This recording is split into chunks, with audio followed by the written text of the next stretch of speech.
Freiheit gesetzt und zugleich eben dadurch in die höchste Verbindlichkeit.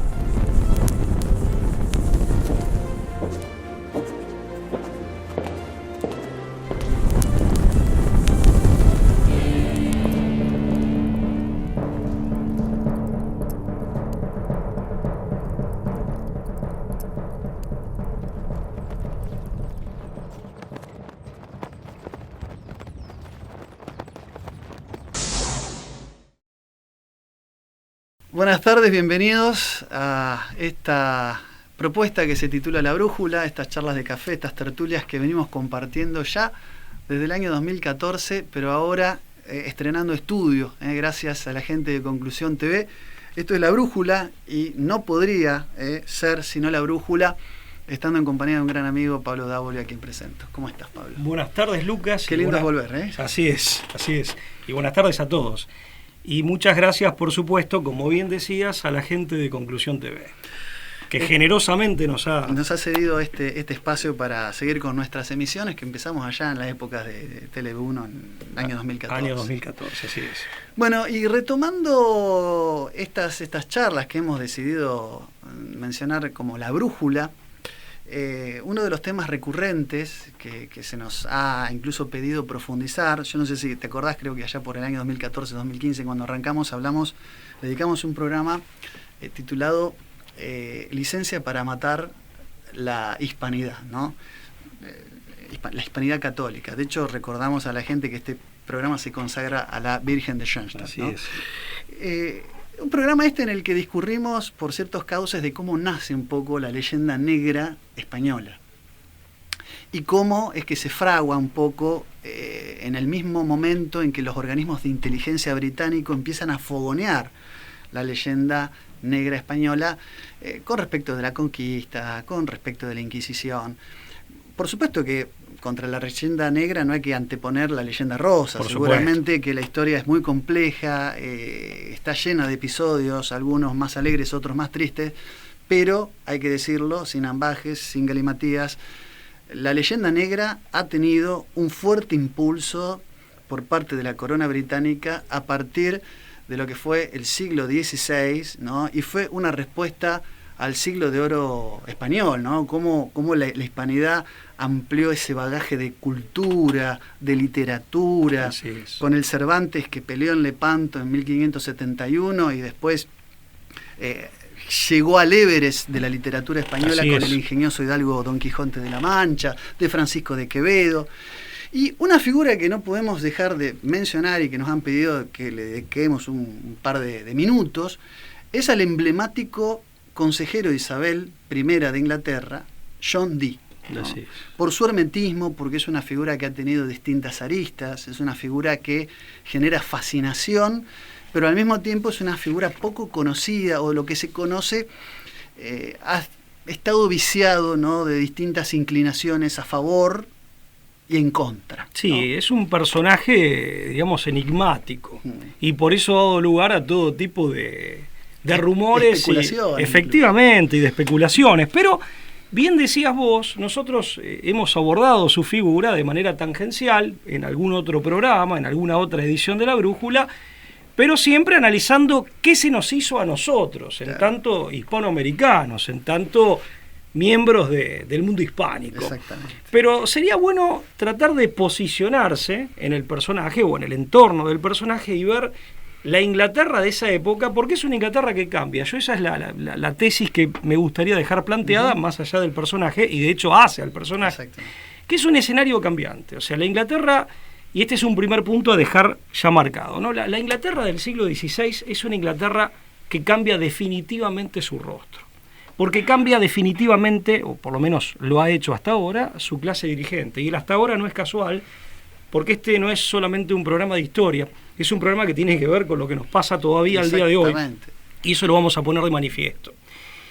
Y lo cierto es que es una Inglaterra revolucionaria, que genera una nueva clase alta y una nueva clase dirigente que se encarga de aniquilar los despojos o lo que quedaba de la vieja clase dirigente, que era una clase dirigente no particularmente católica, pero que pertenecía al mundo católico, estaba en paz con el resto de Europa y con España, y de hecho no hay que olvidarse que Enrique VIII había estado casado con Catalina de Aragón. Y que de hecho, María I de Inglaterra, María I de Inglaterra, hija de los reyes católicos, claro, Isabel de Castilla y Fernando de Aragón. Efectivamente. ¿No? Nada menos. Y la reina María, que gobernó muy poco tiempo y que intenta volver a Inglaterra y no puede retrotraer ese proceso revolucionario, en definitiva se casa con Felipe II, con el hijo de Carlos V. Entonces, ahí hay un cambio de dirección en la historia de Inglaterra que va a impactar en el resto del mundo y muy especialmente en Occidente y más específicamente en el mundo hispanoamericano o hispano-católico. O sea, porque va a ser la enemiga del imperio, de la monarquía universal española o hispánica. Y por lo tanto enemiga también de los pueblos, nos seleccionó como enemigos, de hecho, de los pueblos que formamos parte de ese ecúmene todavía hasta el día de hoy. De esa hispanidad. Un dato histórico que me parece muy importante, mencionaste a Felipe II, ¿no? Rey que se contrapone, hablando de figuras, siendo muy contemporáneo a la figura de John Dee por múltiples aristas y por múltiples cuestiones. Primero porque son contemporáneos en todo sentido. Ambos nacen en 1527. Felipe muere en 1598 y John Dee muere en 1608, 10 años después apenas. O sea, son realmente hijos del siglo XVI. Y además, como bien dijiste, Pablo, Felipe, rey de España, se casa con Catalina y su influencia llega, ¿no?, a esa isla que en su momento estaba en un estado, insisto, de una vieja aristocracia que se empezaba a renovar. Y Felipe respetó, mientras estuvo casado con Catalina, que vos dijiste fue un periodo muy, muy breve, entre 1554 y 1558, cuando fallece María. Él respetó los consensos matrimoniales y las leyes de Inglaterra, o sea, se gobernó bajo toda la legislación y aún así tuvo muchísima resistencia Felipe. De hecho, miembros de la corte, sobre todo protestantes, intentaron en su momento matarlo, ¿no?, en Westminster en 1555, o sea, organizaron una conspiración contra Felipe. Sin embargo, cuando muere María, Felipe hace un paso al costado e Isabel, que es hija de Ana Bolena, ¿no?, que sabemos que después Enrique VIII manda la considera traidora, termina decapitada Ana Bolena, pero Isabel I es la que termina de evitar ese intento de abrogar el anglicanismo que con María I se había dado en Inglaterra. Con una pequeña cuestión más. Ahí viene el paso de los Tudor a los Estuardo y esa transformación y ese anglicanismo queda para siempre. Queda para siempre. Aparte con una cuestión en el medio muy importante, en realidad dos. Cuando Enrique VIII hace, digamos, la fundación del anglicanismo y rompe con Roma, se apropia de todas las tierras de la Iglesia. Y ahí comenzó no solo la apropiación por usurpación de las tierras de la Iglesia, sino también la usurpación, el despojo de los monasterios. Que no es solamente un cambio de titularidad, como bien marcan algunos historiadores, es un cambio de titularidad por la fuerza, o sea, es un acto de despojo, un robo, pero además fue un cambio de destino. Porque estos nuevos nobles o estos nuevos ricos que de pronto comienzan a constituir la nueva nobleza, no solo hacen eso, sino que adoptan la ideología calvinista o la religión calvinista, como se le quiera llamar, para legitimar la usura, que hasta ese momento estaba prohibida. Un caso claro es el de Thomas Cromwell, que va a ser una suerte de tío bisnieto de Oliver Cromwell, un gran perseguidor de católicos. Los irlandeses lo padecieron, que ya en el siglo XVII. ¿Qué hace Thomas Cromwell? Se apropia de tierras de la Iglesia, obviamente echan a todos los que estaban ahí, ahora voy a hacer un comentario respecto de quiénes estaban ahí, eso pasa a ser propiedad privada de él, se convierte en el duque de Essex, pero además aplica toda la fortuna que logró, la aplica a practicar la usura, y ahí comienza toda una legitimación de la usura que ya había venido siendo anticipada por el movimiento en el siglo anterior de los Lollardos, de John Wycliffe. Uno dice los Lollardos y parece que está hablando de un grupo de bailarinas, qué sé yo. De rock. Claro, pero de rock nacional, pero en realidad los Lollardos era un movimiento revolucionario previo, para que vean que Inglaterra ya venía con una atmósfera muy convulsionada, en donde básicamente era un grupo, digamos, casi diría que son antecesores de la reforma protestante de Lutero, pero concretamente en lo antropológico negaban el libre albedrío, iniciando toda una corriente intelectual en el pensamiento inglés de negación que llega hasta el día de hoy y que hasta se aplica a cómo interpretan los descubrimientos de las neurociencias los transhumanistas, de negación del libre albedrío. En lo religioso se decían cristianos, pero negaban la transustanciación, desde ya que eran partidarios de la idea asamblearia y la idea del pueblo elegido, y una idea carnalizada del pueblo elegido, o sea, al estilo del pueblo elegido eran ellos, ¿viste? Y no adoptan una idea así, y desde luego se oponían a Roma. Este movimiento revolucionario aparte justificaba la usura, que era algo que la Iglesia Católica había combatido, como había sido combatido previamente, no sé, Platón, Aristóteles habían hablado mal de la usura, la legislación más prominente de varios países de la antigüedad, varios reinos, prohíben la usura.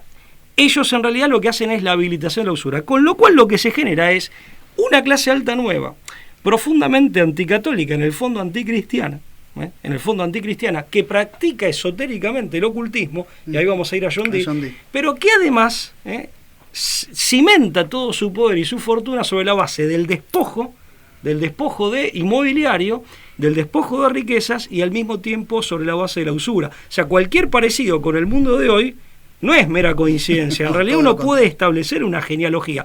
De hecho, ahí se enriquecen familias como los Russell o los Cecil, que son familias de la nobleza británica hasta el día de hoy. Exactamente. Hay una cosa que me parece llamativa en esto de los contrastes entre la figura de Felipe y de John Dee, que Felipe fue un monarca que gobernó con frontalidad, o sea, que tuvo ese temple de un monarca implacable, porque incluso está la versión de que él ofreció la recompensa que después termina tomando Baltasar Gerard para matar a Guillermo de Orange, ¿no? Que en la Holanda era el foco de resistencia contra toda esa cristiandad y esa catolicidad, que se termina después, bueno, obviamente consolidando con la Guerra de los 30 años, la Paz de Westfalia, etcétera, en 1648 recién. Pero John Dee fue todo lo contrario, fue una persona que concentró poder siendo una persona que se mantuvo en el hermetismo, tuvo, entre otras cosas, Guillermo de Orange, el taciturno estoy hablando, ¿no? Entre otras cosas estuvo en principio muy sesgada toda esta situación porque el estilo de John Dee era la de susurrador de Isabel.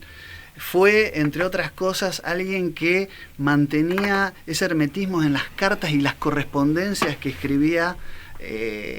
Era cabalista, nigromante, alquimista, astrólogo, era el astrólogo personal, era el que los designios del horóscopo, ¿no? Zodiacales le daba permanentemente a Isabel para tomar sus decisiones. Por eso digo, hay un fuerte contraste en dos estilos opuestos entre Felipe y John Dee.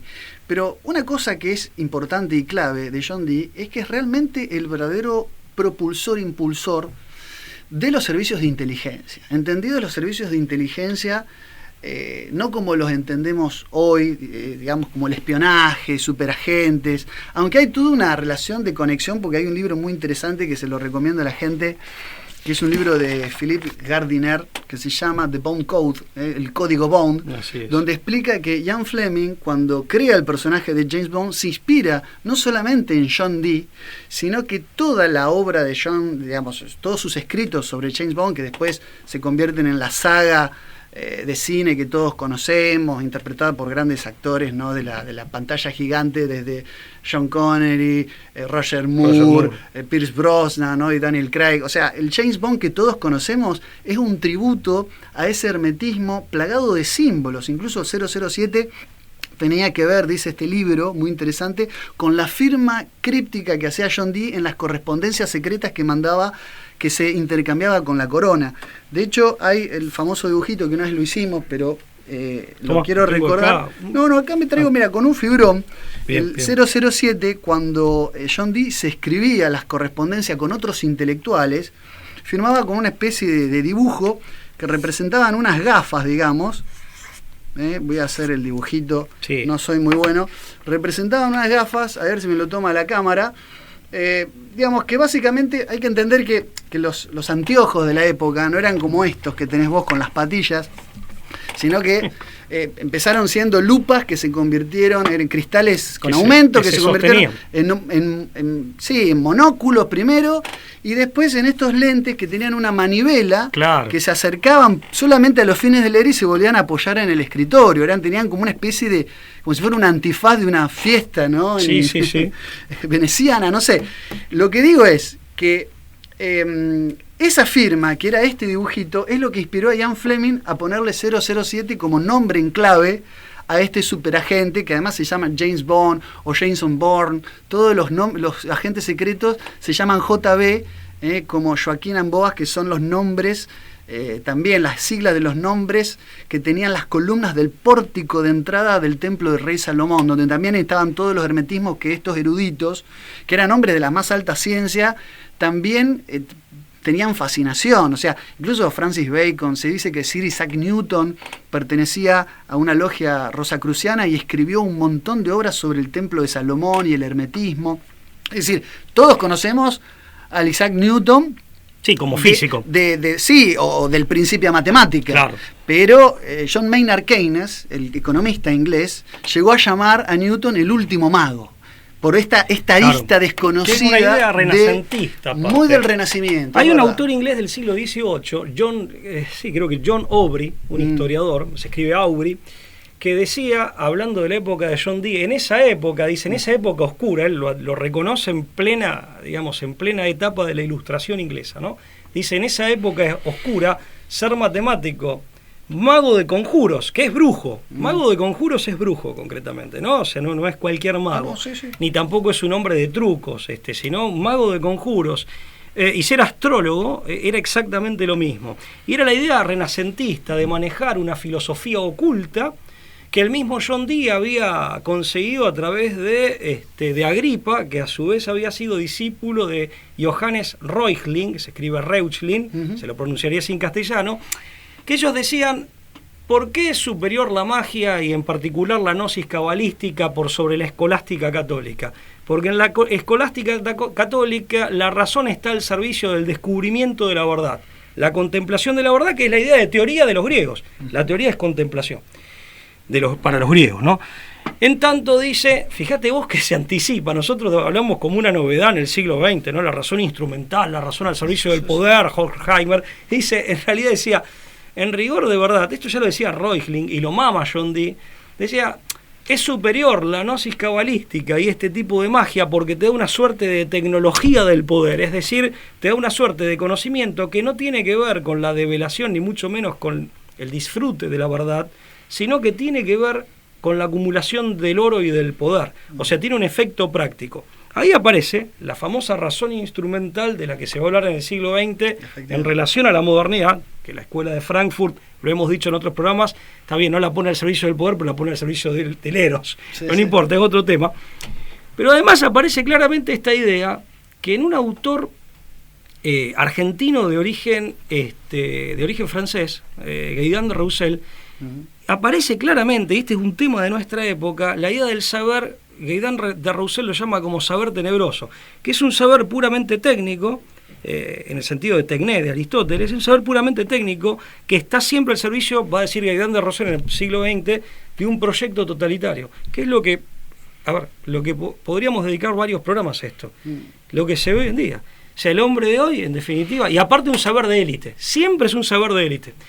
Yendo al contexto inglés, siempre universidad, clase social alta, acumulación de capital. Según estos autores, aparte el origen del capitalismo verdadero está acá. El propio Marx decía que el origen del capitalismo era el despojo de los bienes de la iglesia. Exacto. Marx llegó a decir eso. O sea, en definitiva hay todo un connubio, una connivencia de factores que para quienes no pertenecemos a ese ambiente es muy difícil de ver. Es más, todos estos tipos iban a los mismos colegios. Porque con Cecil, con William Cecil, a John Dee lo presenta un compañero del colegio. ¿Pero dónde iba? Y después del colegio universitario, a Cambridge, a donde accedía la clase alta.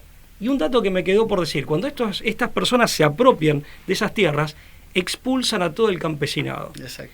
Y ahí aparece, en definitiva, que en Inglaterra vas a tener después, mientras los españoles estaban haciendo su siglo de oro, no solo en España, sino en Hispanoamérica, con las universidades, los cabildos, etcétera, universidades que eran con las lenguas indígenas, con el latín, el griego y el español, o sea, muy, muy amplio todo. Vas a tener una Inglaterra en donde 1 de cada 2 hombres era un desposeído. Era toda esa población rural que después va a ser el proletariado de la Revolución Industrial, que queda en la pobreza porque los expulsan a todos. Increíble. Sí, vos sabés que mucho de esto lo cuenta, y ese panorama epocal que haces, Pablo, de cómo se convivían, ¿no?, la más alta ciencia de rigor con el ocultismo y el hermetismo. Incluso de John Dee, he leído, esto lo cuenta, hay una autora que es la más importante historiadora del ocultismo británico, que es Frances Yates, que es una mujer, una historiadora inglesa que escribió dos piezas que para mí son fundamentales: el Iluminismo Rosacruz, que después también quiero hacer alguna mención sobre esa logia, y la filosofía oculta de la época isabelina, donde cuenta que John Dee llega, ¿no?, a reunir una de las bibliotecas más grandes de toda Europa, en una localidad ribereña de Mortlake.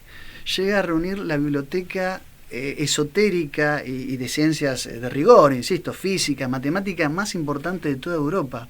Ni el museo, ni la biblioteca del Museo Británico debe tener los escritos, o hoy debe conservar mucho de lo que en su momento se albergaba ahí. Era como una especie de nueva biblioteca de Alejandría, ¿no?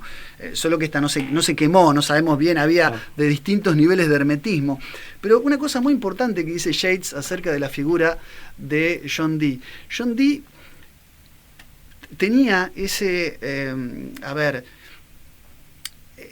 fanatismo casi pitagórico de ver la naturaleza transida en clave numérica. Creía que los números explicaban la naturaleza, creía que el hebreo, por supuesto, era el lenguaje de Dios, entonces había toda una numerología con palabras hebreas y números, y a través de la matemática como lenguaje y la geometría, la aritmética y la geometría como lenguajes propios de la naturaleza, y utilizó ciertos aspectos cabalísticos para hacer su cartografía al servicio de la corona británica y convertir a Inglaterra en una potencia talasocrática que dominara los mares. El imperialismo.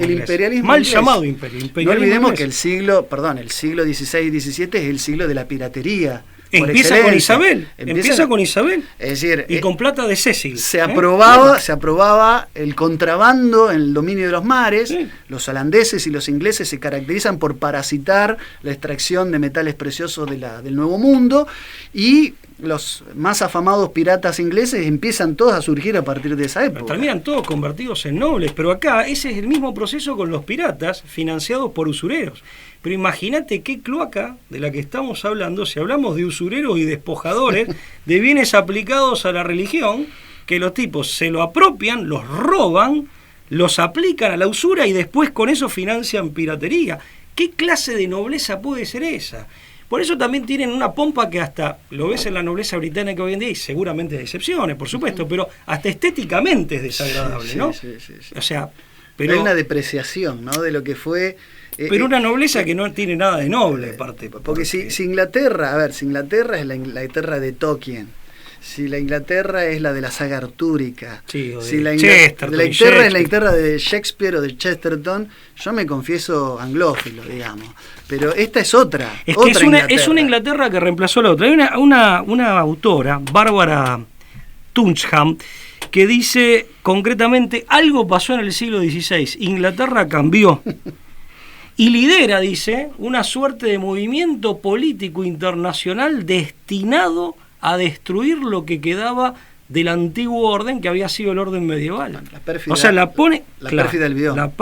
Es la Inglaterra, que muchos dicen que es England, digamos, la tierra de ángeles, que se convierte en tierra, insisto, salvando las excepciones que seguramente ha habido, honrosísimas, pero que se ha convertido en tierra de demonios, ¿no? Claro. Y bueno, acá se aplicaría la máxima medieval de que corruptio optimi pésima, ¿no? La corrupción de lo mejor es lo peor. Claro. O sea, algo de buena calidad que se corrompe termina siendo mucho peor que algo que no era tan bueno, también corrompido, ¿no? O sea, pues sabés que John Dee muere en 1608, como ya dijimos al principio del programa, y en 1614 aparecen unos documentos, también para traerlo con algo de la actualidad, los famosos Fama Fraternitas Rosacruces.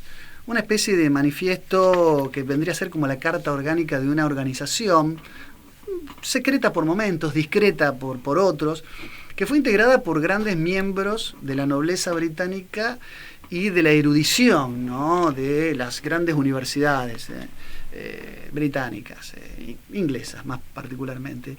Y después las Confessio, que fueron el segundo documento que aparecieron. Y este rosacrucismo, ya insisto, de que incluso el Ian Fleming, creador de James Bond, se dice tenía una membresía o hacía una reivindicación a través de los símbolos y la estética del personaje. Y también que todos era conocemos. de los servicios secretos, Ian Fleming. Y también él era. Bueno, el MI5, ahí está, claro. El MI6, son consecuencias de este trabajo ya de la guerra que nosotros hemos dado a llamar guerra invisible, la guerra claro. por otros medios, la guerra psicológica, la ingeniería social, ¿no?, la batalla cultural, obviamente contra esa hispanidad, insisto, que iba desde Filipinas, ¿no?, hasta las Américas, ¿no? Sí, donde nunca se ponía el sol, ¿no? En la época de Carlos V era emperador, no se ponía el sol. En la época, ¿no?, de Carlos V. Fue el imperio más grande del mundo. El más grande y más extenso y más diverso.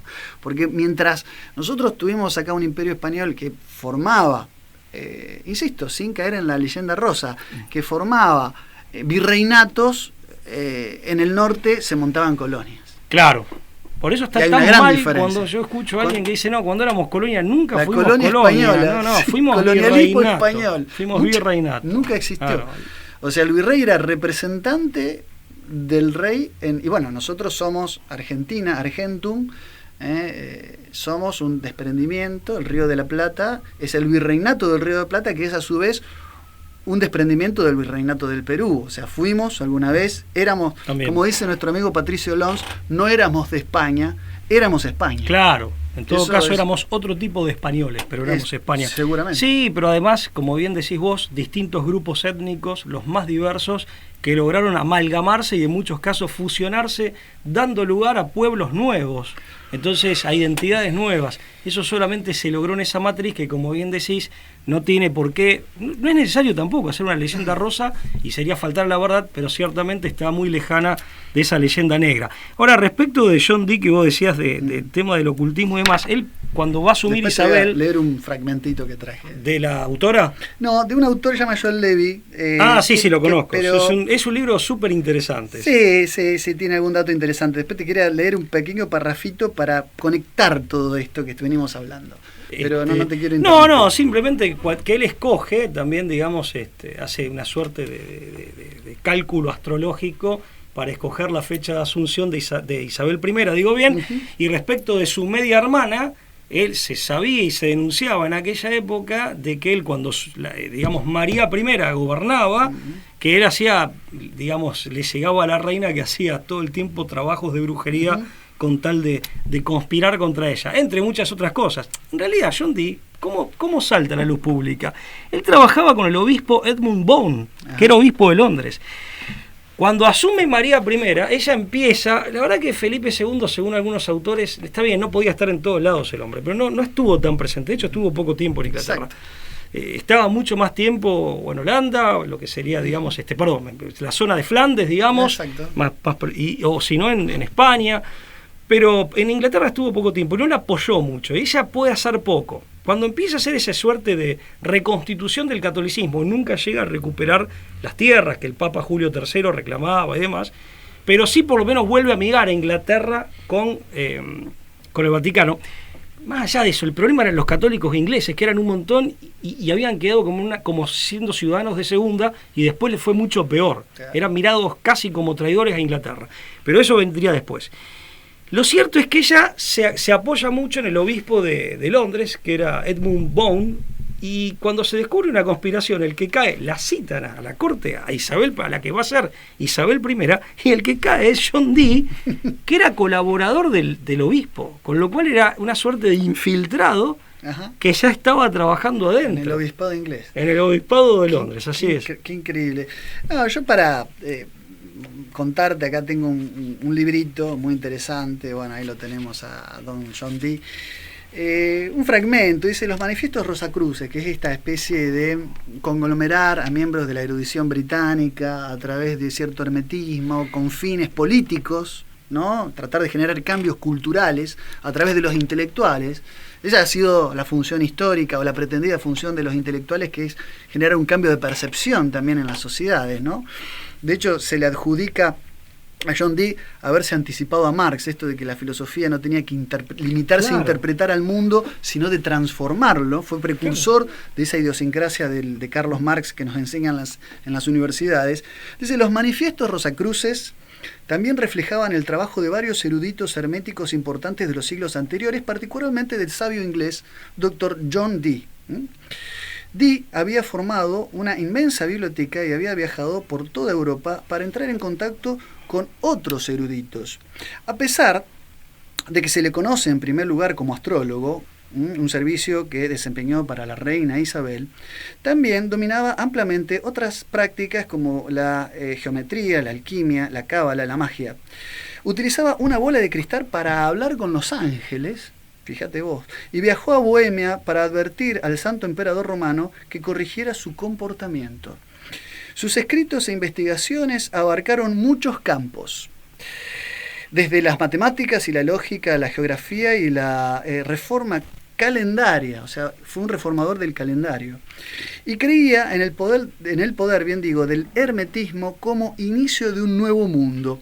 En muchos aspectos era un rosacruciano modelo, por lo que se ha sugerido que en realidad Dee fue el verdadero Christian Rosenkreuz, fundador de la orden. Recordemos que los Fama Fraternitas tenían un nombre también en clave, llamativamente, de un tal Christian Rosenkreuz, que fue el que fundó esta logia hermética.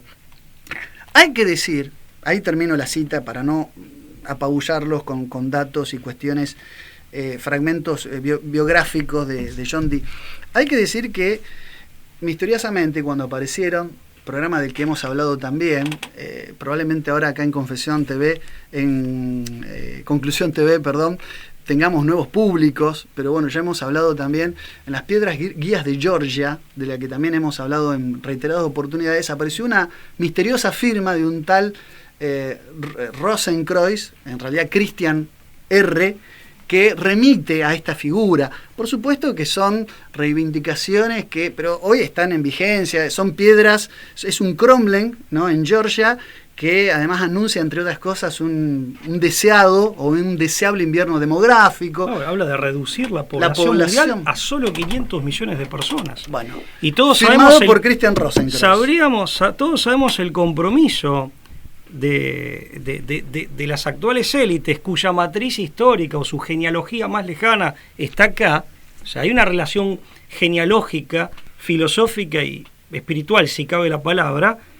Todos sabemos el compromiso de las élites actuales con el control demográfico y la reducción demográfica, en particular de los países del así denominado tercer mundo. Y no solo eso, la justificación ideológica del control demográfico también proviene de la misma matriz, pero en el siglo XIX, con Malthus, con Galton, con Spencer, esa matriz, con Sankar. Hay una continuidad. Sankar ya en los Estados Unidos, ¿no? Seguro. Pero hay una continuidad en esa ecúmene, digamos, que, insisto, acá no estamos hablando de los pueblos, que hasta han sido víctimas y son víctimas, sino de determinadas élites, que de hecho empezaron traicionando a sus propios pueblos. Por eso decía, lo que va a ser el proletariado del cual va a hablar Charles Dickens, el autor de Oliver Twist, otro... Donde denunciaba el trabajo infantil, la injusticia, ¿no?, social social con el industrialismo. Ese proletariado viene de lo que estos usureros y piratas despojaron. Claro. O sea, después de usurpar y de robar esos bienes que eran de los monasterios, congregaciones católicas, etcétera. Entonces, esto es... Yo siempre, cuando hablo a veces, les digo a los alumnos que los grandes debates, y así como los grandes debates, los grandes conflictos en la historia, tienen genealogía. Tienen genealogía, y a veces, por eso hay que tener un sentido histórico profundo para comprender el presente y poder, al menos, avisorar con alguna nitidez el futuro. La diferencia entre los pueblos están aquellos que no recuerdan su pasado y aquellos que sí tienen ese sentido, esa conciencia histórica profunda. Nosotros no nos acordaremos que formamos parte de una enorme estructura imperial que fue civilizacional, que con sus más y con sus menos hizo cosas que nadie más ha hecho, y que fuimos, en términos teológicos, por así decir, catejón, porque éramos el proyecto opuesto a este. Exacto. exacto. Éramos la barrera, el proyecto opuesto. Nosotros no nos acordamos, pero del otro lado sí se acuerdan.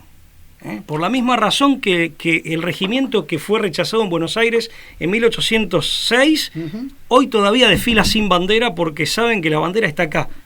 Ellos sí se acuerdan, eso es importante tenerlo presente. ¿Quiénes somos nosotros, de dónde venimos y a qué proyecto histórico y cultural pertenecemos, ¿no? Esto que decía es muy importante, Pablo, y también para los que nos están viendo, los que nos están escuchando. Esto no se trata solamente de hacer un raconto de hechos pretéritos, sino ver el asidero en la actualidad. ¿Por qué no nos acordamos? Dice Pablo con enjundia, la enjundia que lo caracteriza. Porque somos productos e hijos de esa misma ingeniería social y ese lavado de cerebro que durante mucho tiempo la ingeniería, producto de los servicios de inteligencia, que a partir de esa nueva Inglaterra convertida o depreciada o degradada en pérfida Albión, se fue pergeñando y se fue construyendo, se fue vertebrando. Quiero decir una cosa, eso que dice Pablo de que ellos no se olvidan, se volvió a vivir por única vez en Malvinas. Porque hoy, cuando hablamos, ¿no? El otro día entrevisté en mi canal personal a Horacio Ricciardelli, ¿no? Que contaba, lo mismo me pasó cuando hablé con Nicolás Casanseu, cómo actualmente los oficiales, no soldados ingleses, los oficiales ingleses siguen teniendo un profundo respeto y siguen tronando, ¿no? Y siguen resonando todavía en la voz de aquellos combatientes por parte de Inglaterra, de Margaret Thatcher, de la Dama de Hierro. Siguen resonando eso.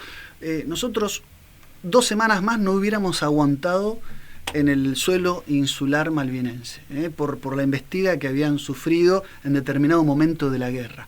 Después las cosas, bueno, se presentaron. Los ingleses son testimonios que, insisto, con distintos veteranos de guerra he logrado acopiar, he logrado compendiar y bueno... No, incluso el libro No Picnic, ¿no? De Jeremy Moore es un libro donde dice no fue un picnic, no fue un paseo.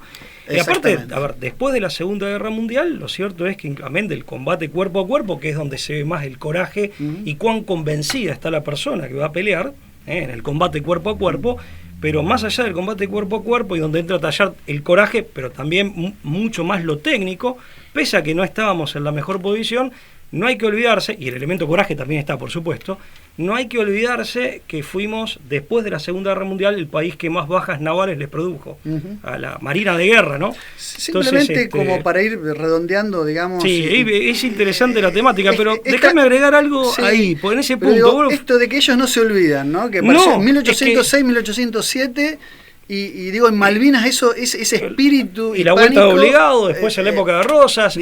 Ahora, fíjate que cuando finalmente sufrimos esa derrota, que uno en términos históricos la ve como momentánea, pero derrota al fin y que tiene que ver con nuestra contemporaneidad, el nieto de Winston Churchill, en la Cámara de los Lores, es un lord, dice, y acá la expresión clave está en el ahora sí. Ahora sí, a la Argentina hay que revolcarla en el fango de la humillación.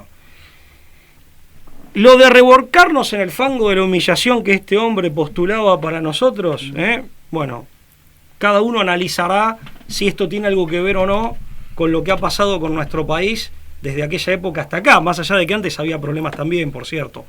Pero el ahora sí creo que es la clave de la perspectiva histórica. ¿Por qué el ahora sí? Significa que había cuentas pendientes de antes, ¿no? Y no hay que olvidarse que Churchill es el hombre que celebró abiertamente, también en la Cámara de los Lores, el abuelo de este señor, la caída, por ejemplo, de Perón, diciendo que eso era para el Imperio Británico una noticia tanto más importante que que la victoria que habían tenido en la Segunda Guerra Mundial. Sí, la historia se repite, ¿no? Hay una cadena, ¿no? Y podríamos seguir. Efectivamente.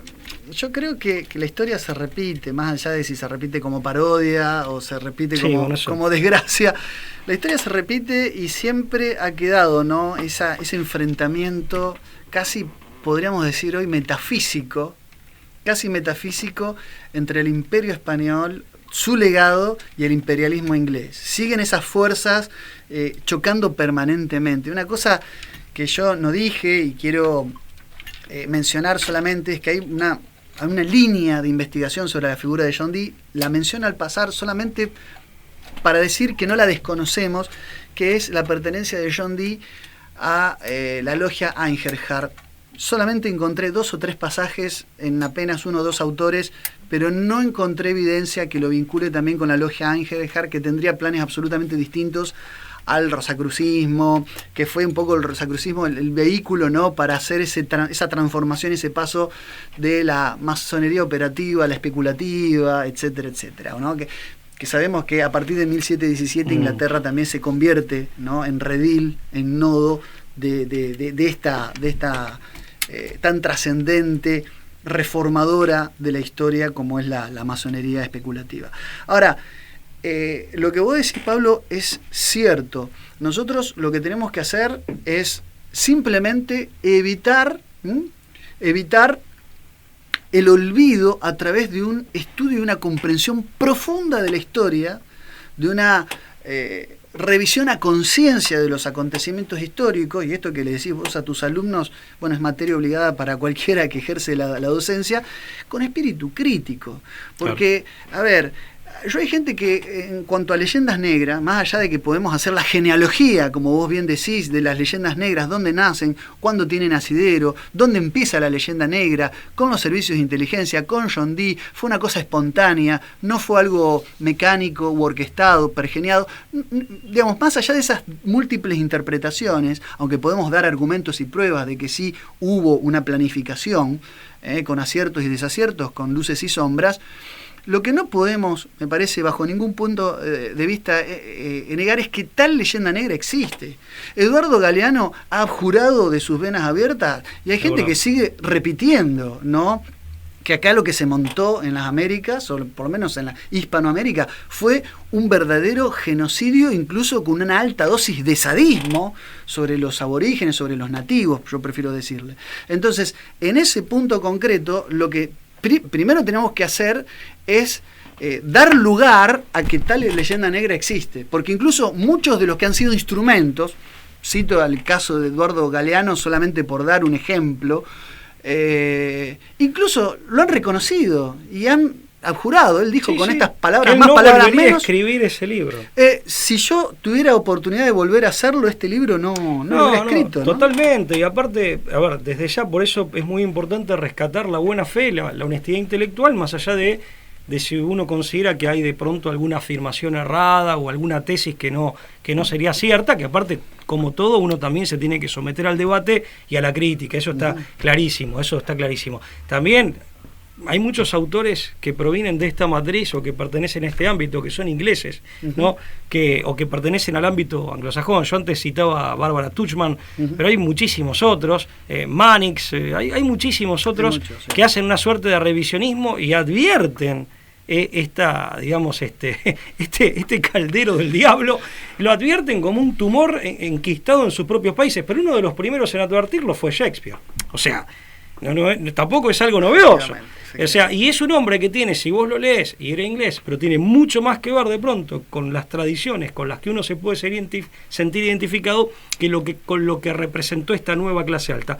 Una cosa que me gustaría, para ir cerrando, pero mencionar, vos hablaste de batalla metafísica y ciertamente que lo es, Yo creo que en ese sentido hay que hacer un esfuerzo pedagógico, incluso autopedagógico, uno mismo, ¿no? Hacer análisis crítico de todo aquello que uno mismo por ahí poner en crisis incluso las propias convicciones o lo que uno daba por cierto. Y es más, hablando de acción psicológica y de batalla cultural, una de las primeras víctimas de John Dee, de hecho fue víctima de John Dee, fue la reina María I, porque en definitiva en ese momento comenzaron a financiar toda una guerra, de una campaña en esa época de rumores de que estaba embarazada, de desprestigio. Les pagaban a los bardos para que se burlaran de ella en lo que llamaríamos los bares, las cantinas, ¿no? Entonces hubo una incipiente guerra psicológica ahí contra su propia reina, ¿no? Increíble.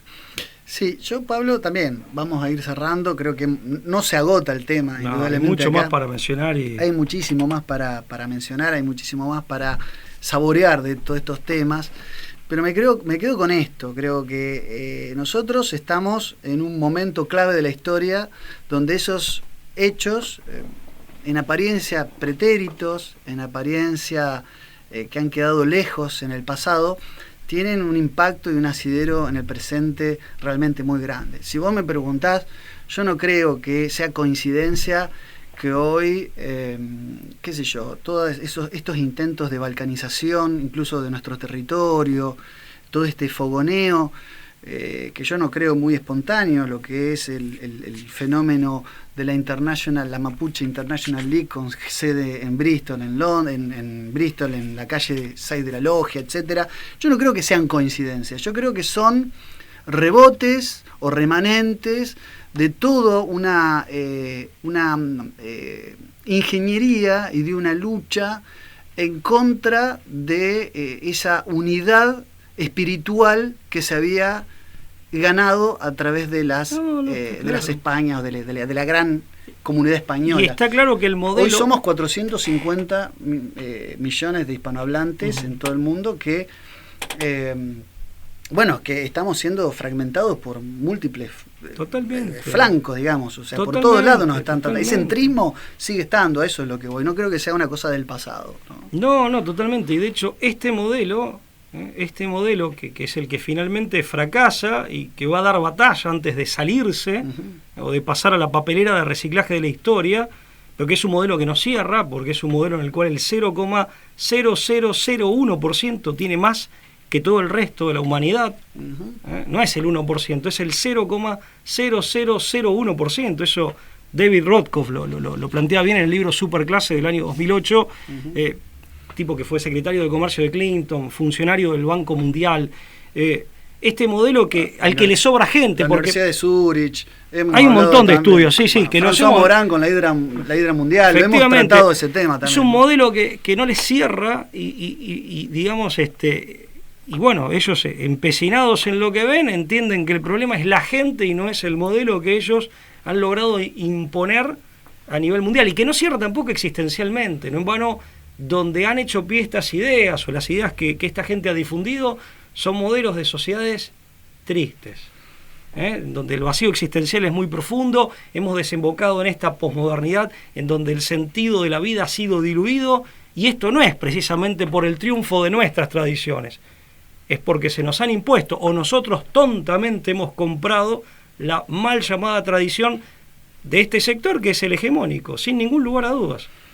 Con más, con menos, con aliados, con sobornados, con idiotas útiles, pero en definitiva es el sector hegemónico, no es aquel del cual nosotros supimos formar parte. Por eso creo que nosotros debemos reencontrarnos, y creo que en otros ámbitos culturales debiera pasar lo mismo, reencontrarnos a nosotros mismos y empezar a construir un modelo distinto, dialogando con otros pueblos e incluso con otras civilizaciones, es decir, salgámonos de este modelo que no es nuestro, pero no solo no es nuestro, sino que es mezquino y que no nos cierra ni cuantitativa ni cualitativamente. Pablo, ha sido un gusto. El gusto es mío. Un placer. Espero que sea del público. Y un honor volver a compartir, más allá del público, lo voy a decir, porque ya están acostumbrados, no es por una cuestión de desprecio que unos hace, digo, yo me enriquezco conversando contigo, así que ya de por sí eso lo valoro, y creo que eso es lo que justamente el público valora, cómo nos hacemos sinergia, como se les llama ahora. Ha sido un gusto volver a compartir una nueva charla de café contigo. Vuelvo a agradecer, reitero mi agradecimiento a la gente de Conclusión TV que nos ha brindado este hermosísimo espacio, confortable, dignísimo para hacer nuestras conversaciones. Y bueno, a ustedes los invitamos a reencontrarse con nosotros en la próxima emisión de La Brújula. Gracias por todo. Gracias. Chao.